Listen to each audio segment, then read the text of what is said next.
सबैजनालाई नमस्कार। म गणेश विश्वकर्मा। यति बेला हजुरको माझमा म जोडिन चाहिरहेको छु, किनकि हजुरहरूको थोरै धेरै भए पनि साथ सपोर्ट चाहिरहेको छ। एकजना अर्घाखाँची खरदम मालडानी गाउँपालिका वार्ड नम्बर 3 काबनेटा नवीन नेपालीकी छोरी क्यान्सरको शिकार हुनुभएको छ।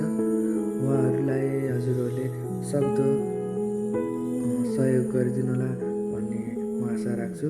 हजुरले गर्नुहुनेछ भने हजुरले जति सक्नुहुन्छ त्यति गरिदिनु होला।